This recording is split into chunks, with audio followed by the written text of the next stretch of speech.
I'm Julianne Hartman, and welcome to Heart to Heart. And today I have on the show with me once again Dr. David Diehl.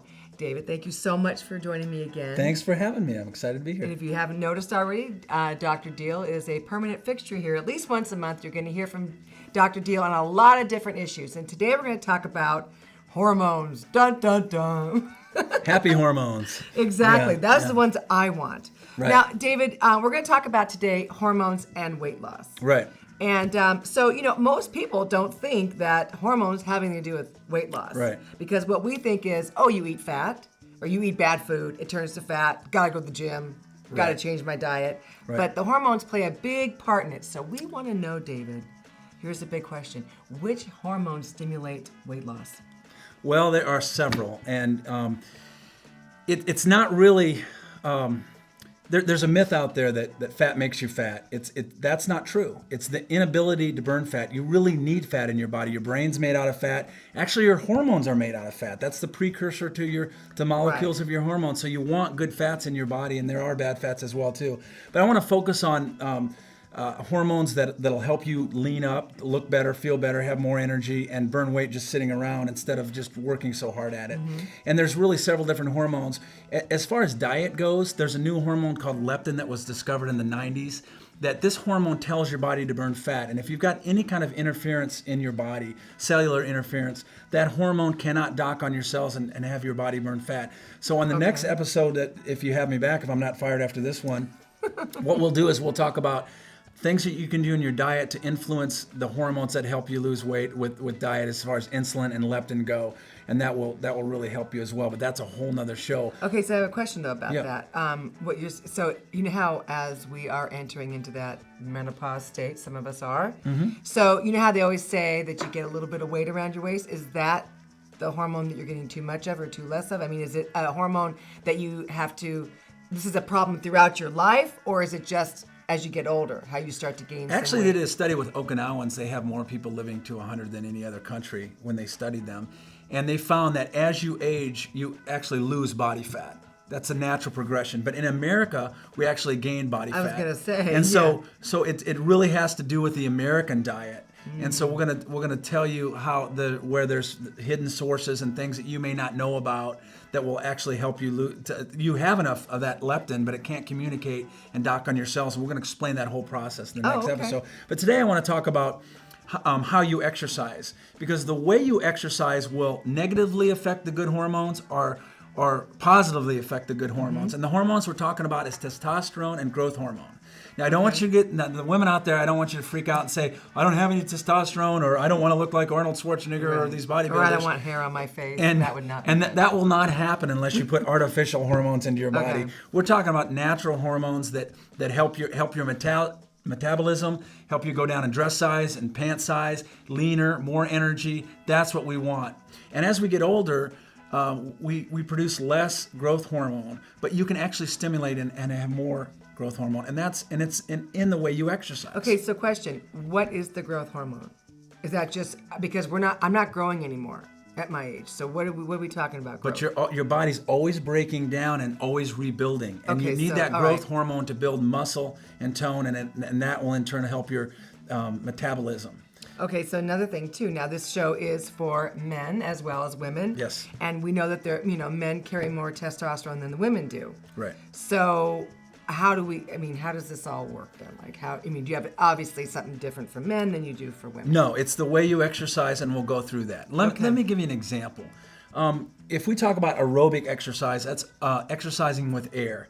That's exercising at about maybe 60-70% of your maximum heart rate. Now you can look this up online, but your maximum heart rate is 220 minus your age. Okay. So if you're 40 years old, your maximum heart rate would be 180.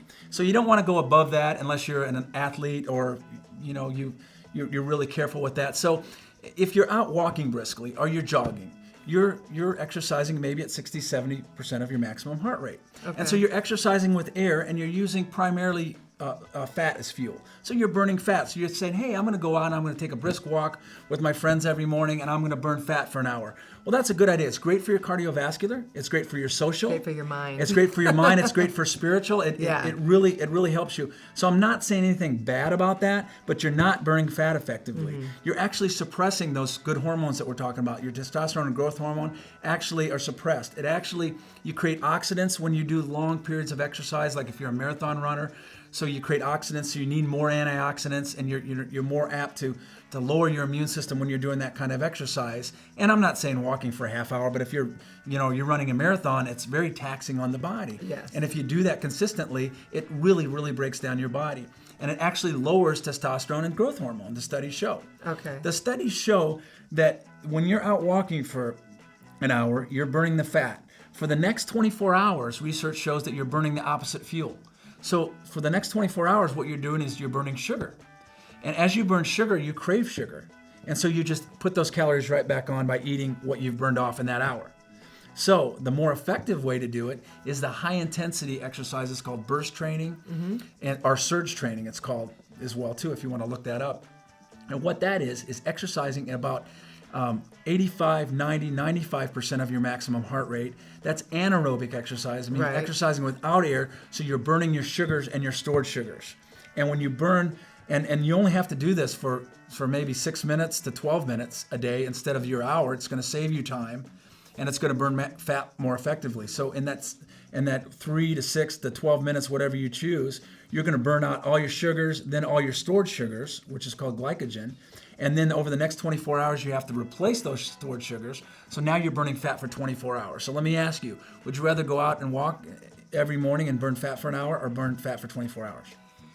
Well, of course, the 24 hours. Okay, Yes. but you know, David, now I've got to play the opposite side here. Good. Okay, of the fence. As you know, I was an athlete, Yes. and I was a Taekwondo instructor for 20 years, okay? Or Right. a client, and then also Right. a Taekwondo instructor. Right. This goes against everything that I know, because what we did, meaning that, you know, that it was for the heart, of course, it Yes. was for the fat burning, but it was also for the state of mind and those hormones that got released every time Right. you have that great feeling when you're in a room together and it's wet and it's just foggy and everybody's sweating and it's stinky. Right. There's something that comes with that. I believe there's one thing that everybody has their own way of doing things. Right. So I would be ready to do something like that, but I wasn't ready 10 years ago to do something like Right. that because I wanted that. Well, there is different levels of exercise, and you can mix and match it. I don't just do the burst training and surge training. I mix it and match. I'll go out and I'll jog at a moderate rate for 3 miles on one day, and the next day I'll just do sprints and do my burst training, and we'll explain how you can do that. Okay. And maybe I'll do like 6 sprints and get that sort of to stimulate those hormones as well. So I'm working my cardiovascular and I'm doing that as well too. But right now I'm talking about people that have heart disease, that have diabetes, Right. that have that are grossly overweight. They need not to be walking and casually walking and talking with their I neighbors know, for I hours. understand They that. need to do this burst training, stimulate these hormones, get to where they want, and then they can start doing interval training, which is kind of a mix and match of the two types of exercise. You can reverse diabetes. You can reverse heart disease. It's been shown and proven that you can do all those things. You can lose. My brother-in-law lost 100 pounds in less than 6 months, and it was And that was through diet and exercise. that was through diet and exercise and maximizing your mind, maximizing nerve flow, maximizing quality of your nutrition, maximizing oxygen in your cells, and minimizing the toxins. The 5 things that I always talk about. And so the body doesn't need any help. You just need to remove the nerve interference. You need to remove the interference that bad food's coming into your body. You need to exercise for what you want, for what your goals are. If your goal is to lose weight, you don't want to do the aerobic exercise. You want to do the high intensity exercises, stimulate the hormones, and then you'll burn fat just throughout the day instead of just that hour a day. So that's what I'm talking about. Okay, so you do this yourself. Oh yeah, I do that. Okay. It saves me a lot of time. A lot of times I don't have time to go jogging for an Right. hour, so I can go out in actually 12 minutes and have a great workout, be sore the next day, burn fat more effectively, and be ready for my day. Okay. Yeah. But I mean, still, there is something to be said about taking that walk. Not so much with just, No, because I know that for me, when I go and walk, I pretty much walk every day, but I pray. Oh. That's my time for prayer, and it's Yeah. beautiful. And you get that sun on you, and you just, Absolutely. and it feels good. Yeah. But I know that also Right. there's a reality to, I don't have a job. Right. This Well, is my job. you have gone to gyms before. Like I used to go to the gym, and 4 or 5 days a week, and I didn't do some of the like aerobics classes or the different classes they had in there, but I would see the same people in there every day, every week, every year. They never lost an ounce of weight. I know. And so, if not to be cliche, but the definition of insanity is doing the same thing over and over and expecting a different results. result. And that's what Exactly. everybody does. They make New Year's resolutions. They set goals.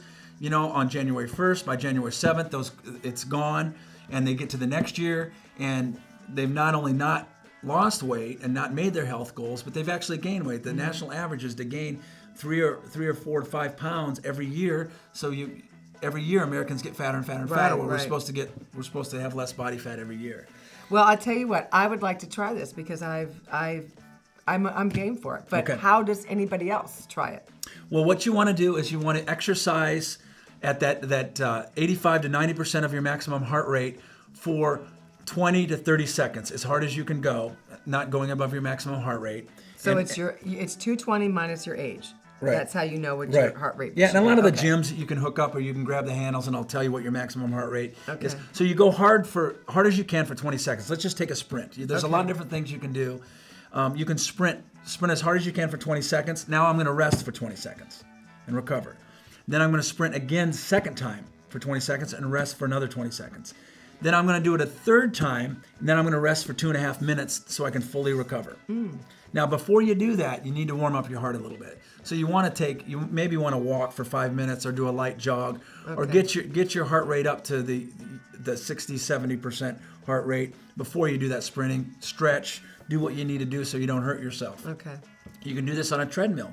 You can go as hard as you can on a treadmill and lift weights at the same time, exercising without air as hard as you can for 20 seconds. Now that's one set. You do 3 sets of 20 seconds, rest for 2.5 minutes, and then do another set. Okay. So that'll literally take you 6 minutes or something like that. Now, David, when is the best time to exercise? That's a great question. I'm glad you asked that. And it's in the morning. What you want to do is you want to get up, drink a glass of water, don't eat anything. Do it on an empty stomach in the morning. Remember, we want to burn out your stored sugars. So we don't want any sugar in your blood. So as you're sleeping at night, all that sugar's burn out. Now you go to exercise, you're going to burn out your stored sugars, and it's going to burn fat more effectively. Okay. Now, is there a website that someone can go to look at Well, this? there's many. If you YouTube Maximize Living Surge Training or Burst Training, Okay. or if you go to my website, we can steer you in the right way, and we'll actually demonstrate that as well. Okay, because remember, not everybody here lives by you that can come and see Oh yeah, you. no, it's So someone will have to get a hold of you and right. Or You they know, can they can email me, or they can right, and walk you right can through it. also email me too at questions@hearttoheartshow.com, and so people can get a hold of you and find Right. out. Well, I'm excited. I'm going to try it. All Good, right. good. So the next time you see Dr. David Diehl, I will have tried this exercise and I will give you a testimony. That's great. Okay. Right, sounds good. Now we have our foundation scripture today. It's 1 Corinthians 9:24, and David, you want to read it for us? Sure. Do you not know that in a race all the runners run, but only one gets the prize? Run in such a way that you get the prize. I like that. So don't walk. That's right, run. Right? Don't walk. You got to run. Sprint. Hey, and that's a part of the day today. Burst training. Yeah, burst training. Run towards your goal. We can all do it. We're doing it together. Well, listen, thank you so much for joining us. And from my heart to yours, this is Julianne Hartman and Dr. David Diehl saying, see you soon.